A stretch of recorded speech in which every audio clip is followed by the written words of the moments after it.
Teduhkan hatimu sejenak. Mari kita datang kepada Dia. Bapa, kami bawa hidup kami hari ini. Kami minta tangan kasih Tuhan saja yang campur tangan bagi kami pada hari ini. Kiranya Roh Allah yang hidup memberi kami pengertian ketika kami mendengar sabda Tuhan. Firman-Mu hari ini menerangi kami, dan Roh yang Kudus memberi kami pengertian. Kami sambut firman Tuhan dengan sukacita. Di dalam nama Yesus kami berdoa. Haleluya. Amin. Amin. Amin. Selamat pagi, shalom. Bisakah beri salam kiri kanan dulu dengan salam sehatnya? Katakan shalom. Ya. Pakai bahasa Nias boleh, Yahobu. Bisa bahasa Korea juga nggak apa-apa, Korea. Annyeonghaseyo. Ya. Kalau ada orang Karo bisa menjua-jua. Orang Batak pakai apa? Horas. Haleluya. Bapak Ibu yang dikasih Tuhan, hari ini saya rindu membagikan kepada saudara sebuah topik. Karena kita sudah di penghujung bulan. Kita selama dalam bulan-bulan ini berbicara tentang penginjilan begitu ya. Dan saya akan tutup dengan sebuah topik yang mungkin jarang Anda dengar tapi saya ingin sampaikan. Yaitu berhutang. Apa saudaraku? Bilang kiri kanannya, berhutang. Oke. Wah, ini kalau udah main hutang nih ngeri nih. Gimana kira-kira? Siapa di sini yang tidak punya hutang? Hutang sama saudara, hutang sama tali fuse maksud saya, hutang sama bank. Pokoknya yang tidak punya hutang lah. Yang tidak punya hutang, angkat tangannya. Puji Tuhan. Yang berhutang, angkat tangannya. Oh, puji Tuhan. Lumayan banyak berhutang. Yang hari ini utangnya sedang-sedang saja, nggak terlalu besar lah. Yang hari ini berkata, utangku kayaknya kecil. Boleh angkat tangannya, utangnya kecil? Oh, nggak berani. Utangnya besar, angkat tangan. Nggak berani juga ya. Ada satu dua. Oh, yang sedang-sedang saja. Angkat tangan. Yang mana Anda? Saya tanya pada saudara, kalau Anda berhutang bisa nggak tidur Anda nyenyak begitu? Bisa nggak? Tenang gitu, ngorok bisa nggak? Hah?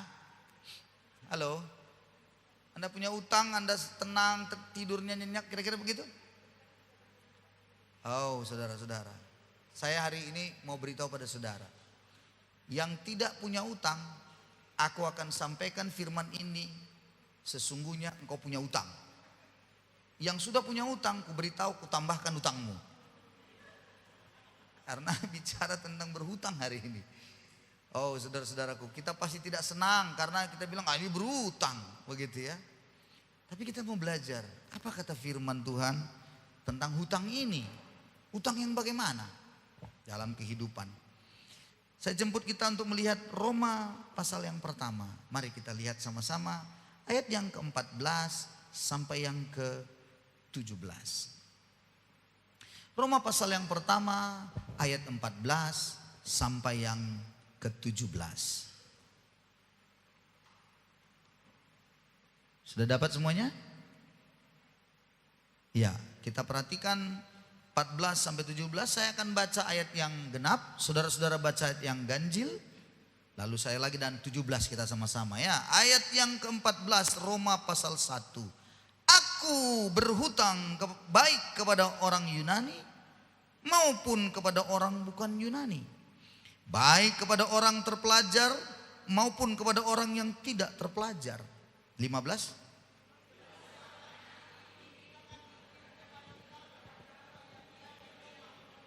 Sebab aku mempunyai keyakinan yang kokoh dalam Injil. Karena Injil adalah kekuatan Allah yang menyelamatkan setiap orang yang percaya. Pertama-tama orang Yahudi, tapi juga orang Yunani. Sama-sama. sebab di dalamnya nyata kebenaran Allah yang bertolak dari iman dan memimpin kepada iman, seperti ada tertulis, orang benar akan hidup oleh iman. Mari kita belajar tentang hutang ini. Saudara dan saya, sekali lagi yang merasa tidak punya hutang, aku kasih tahu padamu, hari ini kau punya hutang. Bagi yang sudah punya hutang, aku beritahu padamu, ku tambahkan lagi hutangmu hari ini. Dan ingat baik-baik, kalau orang yang berhutang, dia tidak tidur nyenyak. Dia pasti gelisah. Apalagi kalau utang di bank. Mulai berpikir, kapan pula lah nanti sertifikat tanahku digadaikan pula jadi terpaksa. Habislah semuanya. Mau di mana lagi aku tidur? Mungkin Anda berpikir begitu.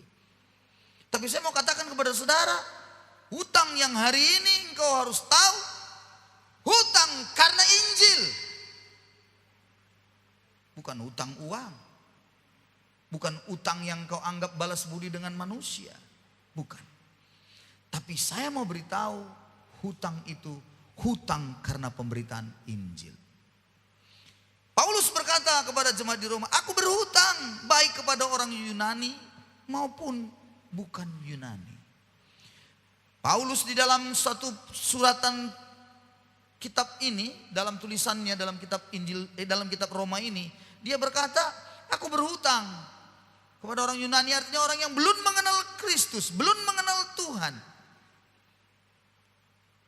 Orang Yunani diidentikan dengan orang yang belum percaya Tuhan. Orang Yunani selalu diidentikan dengan orang yang bukan umat pilihan. Yang umat pilihan itu seringkali disebut orang Yahudi yang sudah mengenal tentang Injil, yang sudah mendengar tentang kebenaran.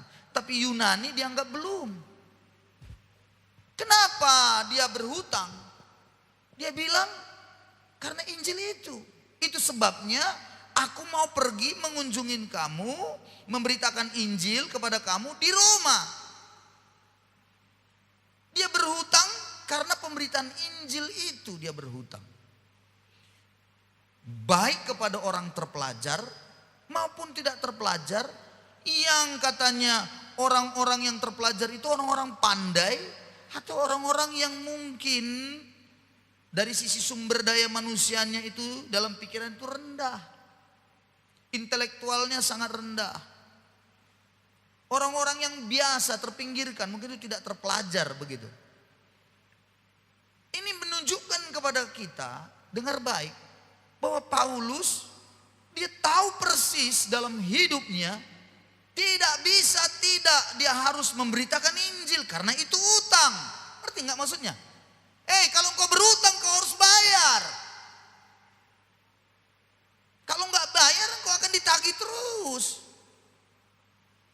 Jadi Paulus merasa berutang sehingga dia harus bayar utang itu. Utang apa? Pemberitaan Injil yang harus disampaikan.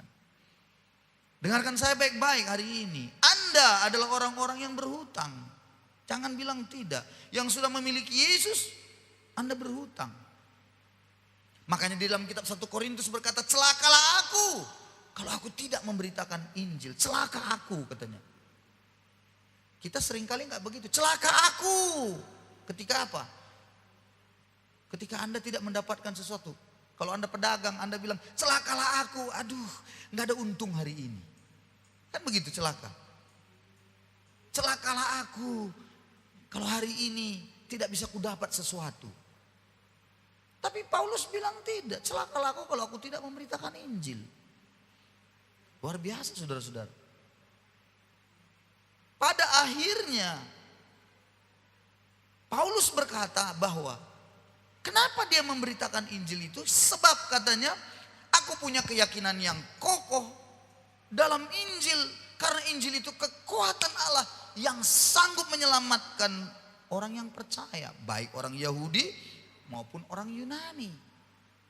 Jadi saudara-saudaraku, Injil itu kekuatan Allah yang sanggup menyelamatkan yang percaya. Dengarkan saya, engkau orang tua hari ini. Engkau punya utang terhadap anakmu. Ketika anakmu berangkat ke seberang, tidak kau yakinkan dia tentang Injil. Dengarkan saya baik-baik. Orang tua, kau berangkatkan anakmu, sementara engkau tidak pernah bisa merasa yakin anakmu kokoh dalam Injil. Kokoh dalam Injil yang artinya dia percaya bahwa Yesuslah yang menjadi pegangan dalam hidupnya. Engkau berhutang. Jangan main-main. Apa itu Injil, Pak? Injil itu bukan tahu ayat firman semuanya. Markus 1 ayat 1 berkata, inilah permulaan Injil tentang Yesus Kristus, anak Allah. Injil adalah berbicara tentang Yesus yang adalah anak Allah.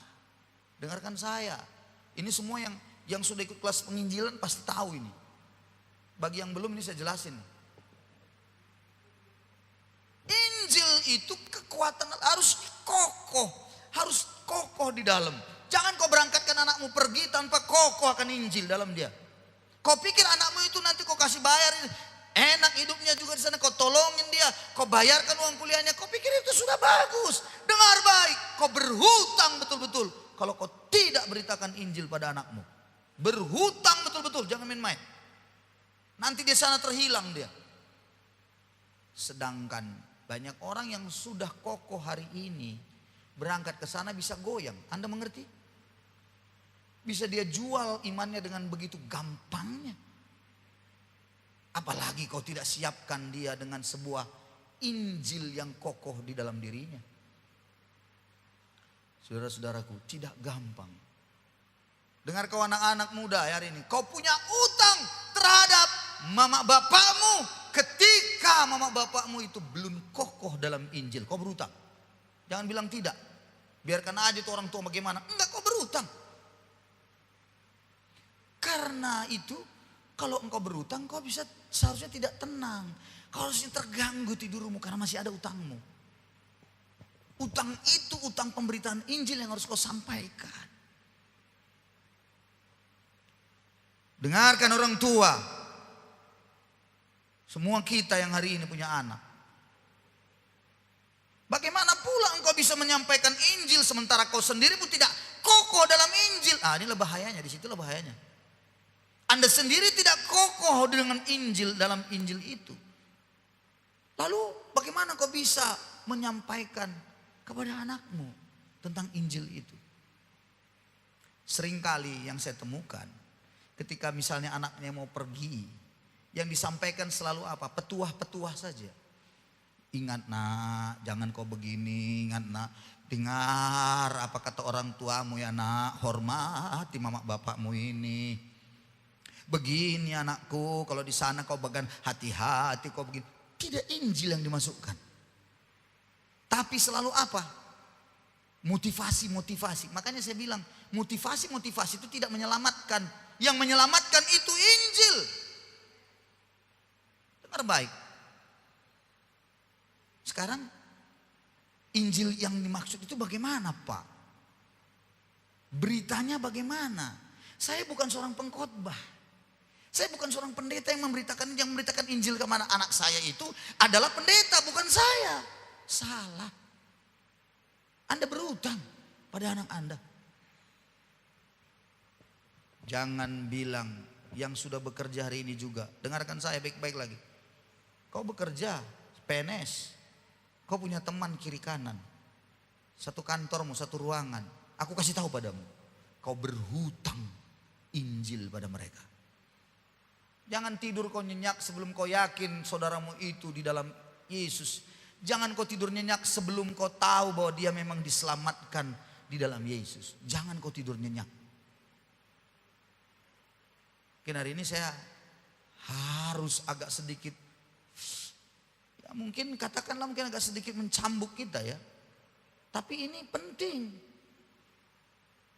Saya paling kesal, ya agak sedikit gondok atau kalau orang Medan bilang. Ada di sana mualaf, masukkan video langsung, inilah dia, mungkin mulutnya saja ngomong. Padahal tak pernah pun dia beritakan Injil sama saudaranya. Sama temannya pun dia tidak pernah beritakan Injil. Sama anaknya pun dia tidak pernah beritakan Injil. Tapi begitu dapat itu, ribut kali mulutnya. Di Facebook lagi dibuat semua itu. Bukan itu keluarnya. Kenapa mereka begitu gampang? Halo? Tahu Anda? 60 juta dikasih. Buat tanda tangan, surat semua keluar. Bawa anaknya, masukkan di tempatnya. 60 juta. Saya sudah tanya. Dan saya sudah ada yang nawarin. Mereka cerita. Kalau nggak kuat kokoh dalam Injil, gampang kali. Apalagi lagi susah hidupnya. Kamu mengerti? Susah. Makan tak makan. Makanya orang, kenapa dia menjual imannya dengan gampang? Karena ada yang bilang gini, karena atasan, tengahan, dan bawahan. Atasan, tengahan, dan bawahan. Apa atasan?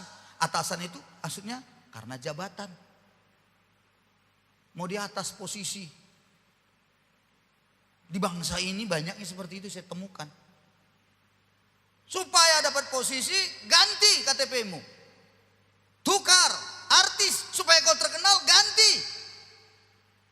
Jual imanmu. Nah itu memang begitu, atasan. Kalau enggak kok tidak akan bisa main sinetron lagi. Begitulah kondisinya. Kalau enggak kuat-kuat, kalau enggak kokoh, lenyap saudara. Dan yang kedua, tengahan apa? Perut. Karena ekonomi. Dan memang ku tengok pula orang-orang yang gampang gitu pemalas pula. Pemalas. Maunya enak.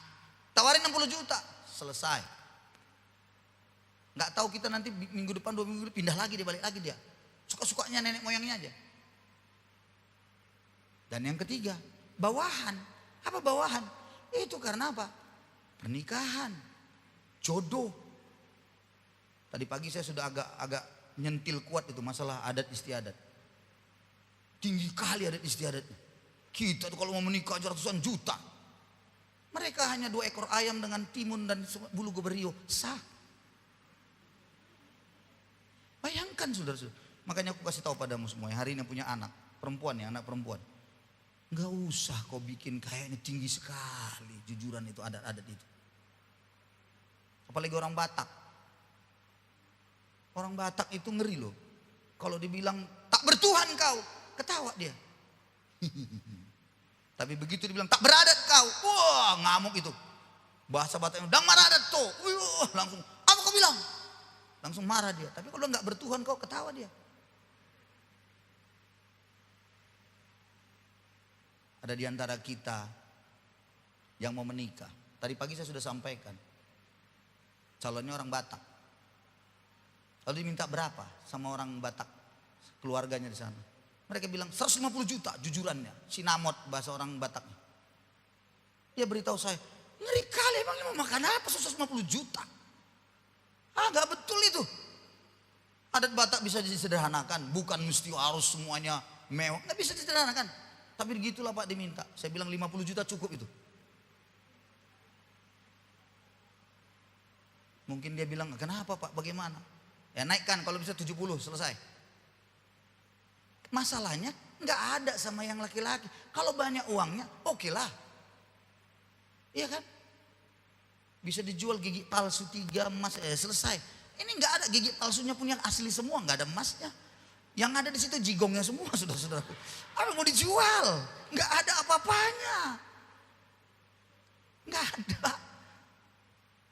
Mengeluh bagaimana ini Pak. Saya bilang, tunggu. Apa marganya sana? Disebutkannya lah marganya. Nggak custom marganya, nanti sakit hati pula saudara kan. Disebutkan marga. Saya telepon langsung. Ada di antara kita satu marga dengan itu. Saya langsung telepon. Amang.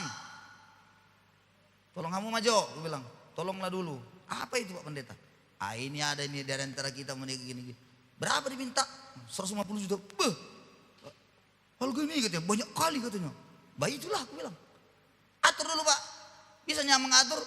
Oke lah, usahakan lah. Kalau bahasa kita di Nias itu CEO, ya kan? Dia lah yang maju. Majulah dulu, aku bilang. Ngomonglah dulu sama dia. Oh, siap lah Mang, oke lah. Kurasa 50, paling kuat 70 itu nanti. Jadi itu semua, udah semua di sana itu. Udah selesai itu semua. Apa dia bilangnya? Baiklah Mang, aku akan coba. Bener, bisa. 50, 70 semua di situ selesai semuanya. Saudara-saudara, seringkali gara-gara adat itu hilang anak kita. Bagi dia lebih bagus kok kawin sama yang murah meriah muntah. Kau mengerti maksud saya, Bapak Ibu? Bagi yang punya anak hari ini, Injil yang harus lebih ditekankan, bukan adat itu. Saya tidak bilang adatnya dibuang, tidak. Tapi kita harus belajar dari semua kejadian demi kejadian ini. Injil itu harus kokoh, bukan adatnya yang harus kokoh. Anda mengerti maksud saya? Karena adat tidak pernah menyelamatkan saudara. Injil yang menyelamatkan. Sekali lagi bukan berarti jangan dibilang Pak Bangun anti adat. Bukan. Anda harus tahu posisi sekarang bagaimana. Kondisinya. Sama dengan juga dulu. Zaman dulu. Kalau masyarakat kita dulu kan zaman dulu ya. Babi dibilang berapa alisi. Banyak babi. Kenapa? Karena semua ternak babi. Harganya juga bisa terjangkau karena memang banyak orang beternak. Tapi kalau sekarang, mau bagaimana? Saya kemarin tanya, berapa 1 kilo babi? 120.000, 150.000. Ya Tuhan. Masih lebih bagus Anda beli ikan lele saya. Lebih murah. Makan juga kan. Nggak sekalian promosi aja saudara-saudara. Jauh lebih baik itu. Saudara-saudaraku, mari coba berpikir kita yang bijak hari-hari ini. Coba berpikirlah kita dengan pikiran yang betul-betul pikiran berlandaskan firman. Aku berhutang karena Injil. Saudara-saudara, saya minta semua sadarlah kita. Anak muda, orang muda, kau punya utang pemberitaan Injil pada mama bapakmu. Maaf ya, seringkali kulihat ada juga anak-anak. Kita lah misalnya orang yang sudah dewasa, sudah berkeluarga. Kita punya orang tua. Saya beritahu, pastikan sungguh-sungguh orang tua Anda itu, dia kalau mati masuk surga, pastikan. Kalau tidak pasti itu utang Anda harus injili dengan baik. Jangan sampai dia lenyap, hilang, mati masuk neraka. Jangan sampai. Nah ini sekarang pemberitaannya, bagaimana Pak memberitakan? Apa rupanya? Injil yang bagaimana? Enggak tahu aku banyak ayat. Markus 1 ayat 1 tadi sudah bilang. Sebab inilah permulaan Injil tentang Yesus Kristus anak Allah. Bagaimana itu Pak? Yesus Kristus anak Allah. Nih aku kasih tahu. Supaya kita bisa memberitakannya juga. Sesederhana mungkin. Manusia diciptakan oleh Allah begitu mulia pada awalnya. Dan seluruh dunia ditata dengan begitu baik oleh Allah. Pada hari pertama Tuhan menciptakan langit dan bumi dan semuanya baik. Hari kedua baik. Tidak ada yang tidak baik. Dan pada hari yang ke-6 Tuhan menciptakan manusia dan dikatakan sungguh amat baik. Bukan baik lagi tapi sungguh amat baik. Tapi dosa telah masuk ke dalam dunia. Ketika manusia pertama itu jatuh dalam dosa pada Taman Eden, mereka memakan atau melanggar perintah Tuhan untuk jangan memakan buah terlarang itu. Buah pengetahuan baik dan jahat. Tapi mereka makan. Rusaklah, hancurlah dunia. Hancurlah semuanya seisi dunia. Apa yang terjadi dengan semua kehancuran seisi dunia? Manusia baru 4, tapi pembunuhan terbesar sudah di situ dimulai. Adam Hawa, Kain Habil membunuh, Kain membunuh Abel. Itu rusak semua tatanan dan hancur-hancur sampai akhirnya Tuhan menyesal. Apa yang dilakukan Tuhan? Dimusnahkannya semuanya melalui air bah. Nuh mendapat kasih karunia. Nuh istrinya, anaknya 3, menantunya 3, 8 orang. 8 orang anaknya dan seisi rumahnya itu dibuat Tuhan, disuruh Tuhan membuat bahtera besar dan selamatlah mereka dengan hewan ternak yang masih ada di dalam bahtera. Tapi setelah itu selesai, manusia dasar memang sudah dosa merajalela dalam hidupnya. Dosa merembes terus dan hancur betul. Keterikatan akan berbagai dosa. Jangan bilang tidak, ini seks bebas. Baca, sudah ada pada zaman itu. Terutama kalau Anda baca tentang Sodom dan Gomora. Seks bebas itu yang namanya sesama jenis. Ini Sodom dan Gomora udah di situ. Ini yang sekarang kita lihat ini udah ada dulu itu. Jahat semua itu.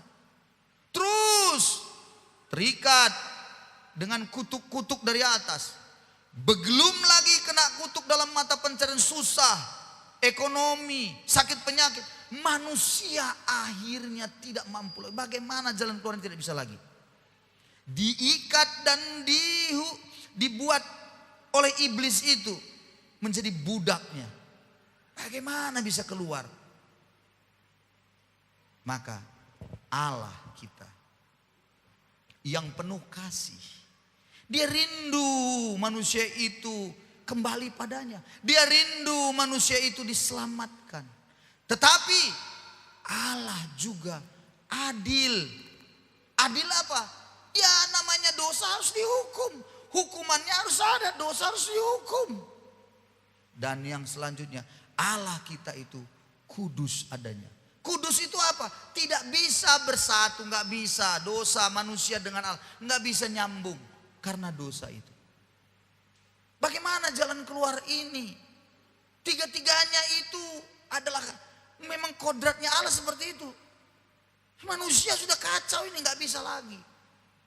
Luar biasa. Allah mengutus Yesus dari surga. Yesus Kristus yang adalah Allah itu turun ke bumi.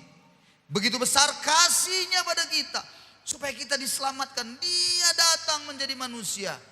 Dan kemudian manusia yang harusnya dihukum itu, apa yang dia lakukan?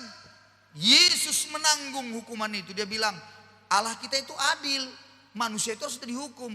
Tapi Tuhan itu makasih, dia gak mau dihukum kita. Apa yang terjadi? Dilimpahkanlah hukuman itu kepada Yesus di salib. Ingat, itu berita Injil. Dilimpahkanlah semuanya dosa itu. Dosa keturunanmu, kutuk, apa saja penderitaanmu, sakit penyakitmu ditanggung Tuhan di kayu salib. Sampai seluruh tubuhnya hancur, bukan? Darah tertumpah luar biasa, bukan? Dan dia berkata, sebelum dia mati dia berkata, sudah selesai. Sudah selesai artinya semua sudah ditanggungnya. Tapi ada satu yang harus diselesaikannya yang terakhir, adalah maut. Itu musuh yang terakhir yang harus diselesaikannya. Kalau mati, maka semua manusia pun tetap mati. Jalannya bagaimana? Dia bangkit pada hari yang ketiga. Ngapain dia bangkit sebenarnya? Dia bangkit menunjukkan bahwa dialah Allah. Dia taklukkan maut itu. Dia taklukkan saudara-saudaraku. Dan 40 hari dia menampakkan diri kepada lebih 500 orang. Murid-muridnya dan banyak orang yang lain yang percaya. Dan kemudian dia naik ke surga. Untuk apa dia naik ke surga? Menyiapkan tempat bagi kita semuanya. Tempat apa? Tempat dalam kerajaan surga. Dia berikan tempat. Halo, ada disediakannya di sana.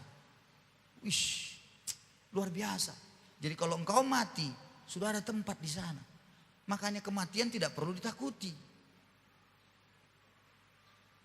Mati itu tidak perlu ditakuti. Justru mati itu jalan satu-satunya untuk masuk surga. Ngerti maksud saya? Macam mana mau cara masuk surga, Pak? Ya matilah. Bagaimana Pak caranya masuk surga itu, Pak? Ya matilah. Terus mati gimana? Ya nikmati aja, mati aja dah. Tapi maksudnya bagaimana Pak? Ya aku nggak tahu, pokoknya matilah kalau nanti ada tempat di sana. Mati itu artinya kita istirahat dari jerih lelah kita. Nah kita akan sampai. Makanya dengar baik. Halo, Yesus bilang jangan takut, jangan gelisah hatimu. Yohanes 14, aku pergi kepada Bapa menyiapkan tempat. Nanti setelah tempatmu ada di sana, aku datang lagi menjemput engkau. Supaya di mana aku berada, di situ aku ada. Jadi nanti tempatnya ada di mana? Ya di situ. Yesus memberikan tempat itu. Nah itu sebabnya apa yang harus dilakukan?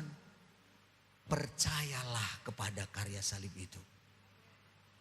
Karena dia berasal dari surga. Dengar-dengar. Karena dia berasal dari sorga, itu artinya apa? Dia tahu jalan ke surga. Nggak usah repot-repot, pegang aja tangannya, ikut, sampai. Ini enggak, kau ikuti pun ada pula orang katanya nabi hebat, kau ikuti. Dia pun masih didoa-doakan sampai sekarang supaya masuk surga. Ngapain kau ikut-ikutin orang yang tidak yakin masuk surga? Biling-biling. Bodoh-bodoh. Sekarang coba contoh ya. Siapa di sini kalau ada di antara saudara yang belum pernah ke Sibolga? Belum pernah nih. Belum pernah. Jangankan ke Medan, ke Sibolga belum pernah. Saya berasal dari Tanah Karo. Kampung saya namanya Desa Batu Karang, Kecamatan Payung, Kabupaten Karo. Dan di sana ada ladang-ladang kami, jeruknya luar biasa. Satu pohon ini kau makan jeruknya beda dengan yang ini, kau makan pasti beda rasanya, sana lagi beda lagi. Itulah dia. Tapi ada di antara Anda yang tidak pernah ke Sibolga lalu mengajak Anda. Dibilang begini, Bapak Ibu saudara-saudaraku, mari kita pergi ke kampung Pak Bangun. Ada jeruk di sana luar biasa. Kulihat di foto-foto itu di Facebook, mantap. Ayo kita ke sana Pak Bangun, di kampungnya Pak Bangun. Pokoknya gini, pokoknya gratis lah, aku yang bayar. Lalu ditanya, kamu tahu tempatnya? Enggak, pokoknya berangkat aja kita. Saya tanya pada saudara, maukah engkau mengikuti orang yang begitu? Gratis loh. Mau? Mau ya? Orang bodoh lah yang mau itu, gue bilang terus terang. Dia nggak tahu jalannya ke Sibolga juga tak pernah. Begitu mau Sibolga dia udah bingung di tengah laut. Akhirnya dibuangnya kok ke laut semuanya karena capeknya mikirkan itu semuanya. Gak sampai. Belum lagi dari Sibolga ke Medan, nggak tahu bagaimana. Dari Medan lagi ke kampung saya di Kabupaten Karo, di kota kabupatennya. Belum lagi dari situ lagi ke kampung saya. Dan yang terpenting, belum tahu pula di mana ladang itu. Jangan pula begitu kau sampai ada jeruk, kau makan nih, kau pikir ladang saya. Rupanya ladang orang, parang sama mau parang keluar. Jangan main-main. Salah kau ngambilnya. Makanya hati-hati kan. Tapi coba kalau saya yang ngajak. Bapak Ibu yang dikasih Tuhan. Dengan rahmat Tuhan yang besar, haleluya. Haleluya, saya baru jual lele saya semua dan mari kita berangkat. Kira-kira saudara mau? Mau lah. Rugi aku gak mau, aku hantar. Habis uangku gara-gara itu. Enak saja ya. Tapi saya tanya pada saudara, kenapa engkau mau pada saya yang mengajak? Karena aku berasal dari sana kan. Tahu jalan ke sana bukan? Dari mana kelok-keloknya tahu. Bahasa di sana pun saya tahu bukan? Masuk ke ladang kami, tahu saya ladang kami yang sebelah mana. Apa yang Anda lakukan kalau saya ajak Anda? Tinggal satu aja kan, percaya saja kan. Percaya, ikut diboncengan aja. Percaya, pokoknya yakin. Ada aja Pak Bangun kampungnya, yakin kita. Pokoknya percaya saja. Yakin. Seperti itulah berita Injil itu. Engkau harus menceritakan itu pada anakmu, pada saudaramu, orang tuamu, teman bekerjamu. Beritakanlah itu. Tapi Pak, bagaimana Pak kalau dia tidak mau Pak? Begini, nanti dia begana begini, banyak kali alasanmu. Oh, saya mau kasih tahu dulu satu ayat dulu. Mudah-mudahan Anda menangkap ini. Di dalam perjanjian lama ada satu kisah yang menarik. Mari kita buka Yehezkiel pasal yang ketiga. Yehezkiel pasal yang ketiga ayat 16. Yehezkiel pasal yang ketiga ayat yang ke-16. Sampai seterusnya. Yehezkiel dipanggil menjadi penjaga Israel. Sesudah 7 hari datanglah firman Tuhan kepadaku. Hai anak manusia, aku telah menetapkan engkau menjadi penjaga kaum Israel. Bila mana engkau mendengarkan sesuatu firman daripadaku, peringatkanlah mereka atas namaku. Nah ini tugas daripada Yehezkiel. Peringatkan mereka. Ayat 18. Kalau aku berfirman kepada orang jahat, engkau pasti dihukum mati. engkau tidak memperingatkan dia atau tidak berkata apa-apa untuk memperingatkan orang jahat itu dari hidupnya yang jahat supaya ia tetap hidup, orang jahat itu akan mati dalam kesalahannya, tetapi aku akan menuntut pertanggungan jawab atas nyawanya daripadamu. Woi, dengarkan saudara, Tuhan tuntut pertanggungjawaban, jangan main-main.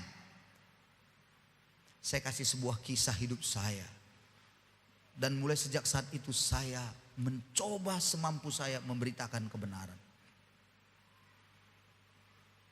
Mau dia orangnya agama apa saja pun, karena agama tidak pernah menyelamatkan. Hanya Yesus yang menyelamatkan. Kisah Para Rasul 4 ayat 12 bilang, di dalam kolong langit, di bawah kolong langit ini tidak ada nama lain yang bisa diselamatkan. Hanya nama itu, yaitu nama Yesus. Itu yang bisa menyelamatkan. Pada waktu nenek saya sakit, saya tidak tahu lagi, tidak ingat lagi tahun berapa ya. Pada saat itu nenek saya dia di satu rumah sakit Siti Hajar di Medan. Nenek saya ini dukun besar. Dan komplikasi lah katakan begitu, kami sudah berulang-ulang berdoa. Dan seringkali ketika berdoa misalnya tiba-tiba kakinya gembung begitu besar, tiba-tiba membengkak, didoakan, pindah ke sebelah kiri, pindah ke perut. Kadang-kadang bisa keluar nanah lagi dari kayak apa gitu ya, dari hidungnya, dari kupingnya, bau lagi dan menderita. Namun kami sudah memberitakan Injil kepada nenek saya, tapi dia belum menerima pada waktu itu.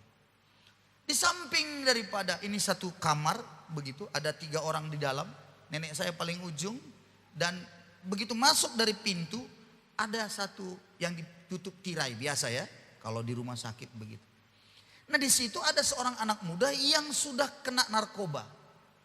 Dan narkoba dan mau mati sebenarnya, tapi kemudian dokter berkata besok sudah bisa pulang. Waktu itu pagi-pagi hari setelah visit dokter, besok sudah bisa pulang. Apa yang terjadi? Tuhan beritahu saya jelas sekali dalam batin saya, doakan anak itu, injili anak itu. Saya bilang, ku tengok lagi orang tuanya, orang tuanya pun ku tengok rajin berdoanya, ku tengok di situ berdoa, udahlah, ngapain lagi. Semakin malam suara itu gelisah saya, karena saya jaga nenek saya malam itu. Diingetin lagi, enggak lah. Tapi waktu berganti mau malam-malam tengah malam begitu, saya pulang ke rumah diganti oleh mama saya. Besok paginya saya diingatkan lagi, dia datang. Itulah ini, loh, udahlah mau pulangnya dia bentar lagi kata dokter. Anda tahu yang terjadi? Tiba-tiba itu anak blooding itu berak darah begitu. Tiba-tiba pendarahan, itu laki-laki, bau sekali. Terus tiba-tiba terus kejang-kejang begini. Dan kemudian dokter datang masuk dan memompa semuanya. Meninggal. Waktu meninggal anak itu, jantung saya begini-begini.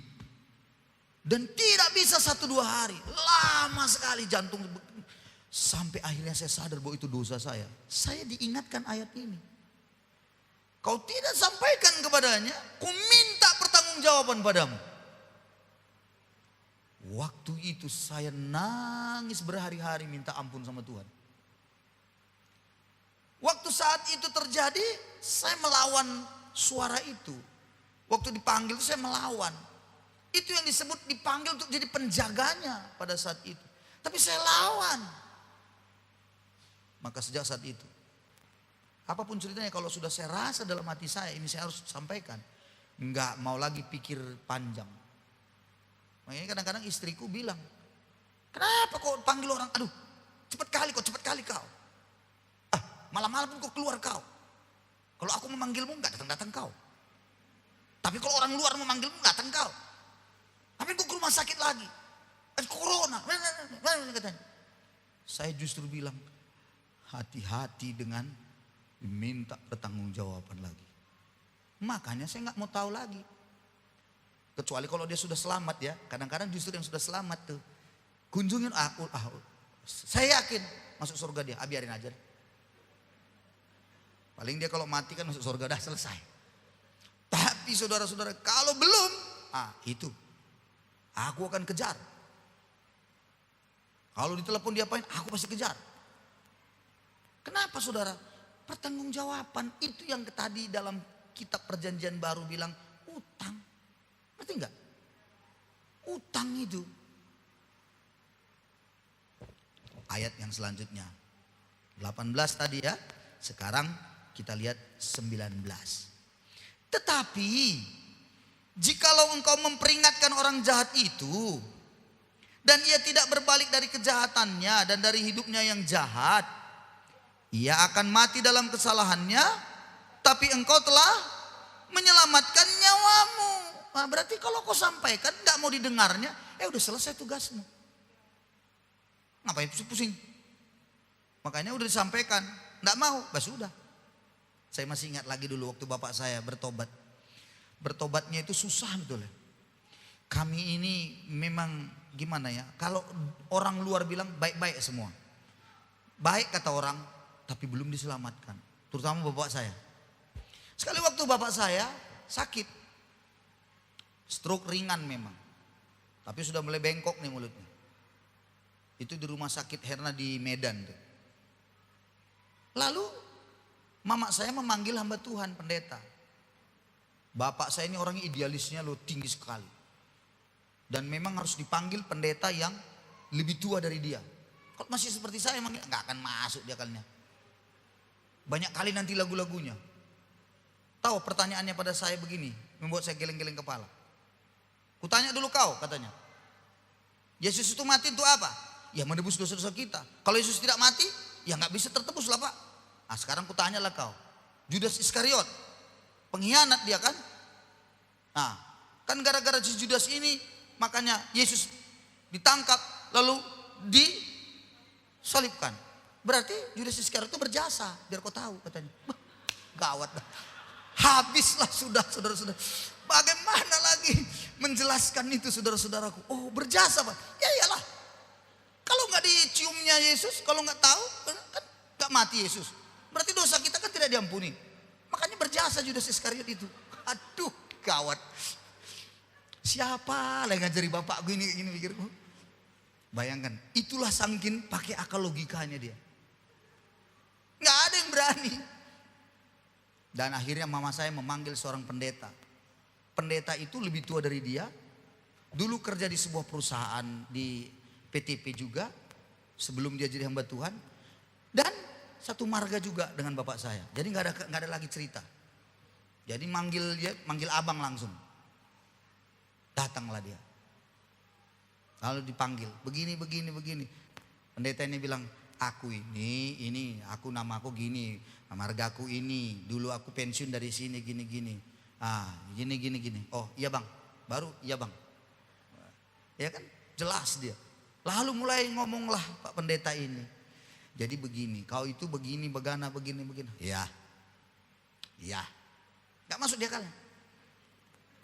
Ya. Lalu apa yang terjadi? Saya masih ingat sekali. Pak Pendeta itu bilang begini. Oke ya, sudah kusampaikan Injil samamu. Berita sudah sampai. Jadi aku pulang ini. Kau mau terima tidak terima itu urusanmu. Gak kau terima pun gak masalah. Tapi ya kalau kau mati hari ini ya kau uruslah itu. Aku pulang. Mari kita berdoa.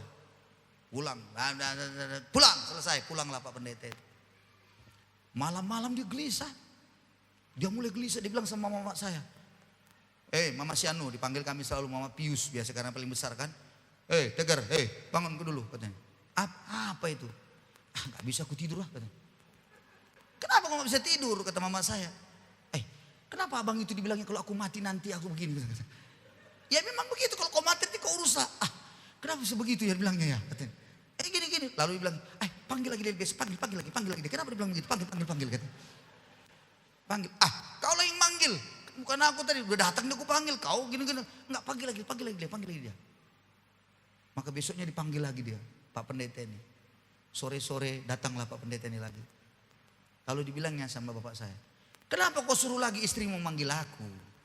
Udah sampai berita itu. Kau terima tidak? Kalau nggak kau terima ngapain lagi? Coba abang jelaskan dulu. Kenapa abang bilang begitu kemarin?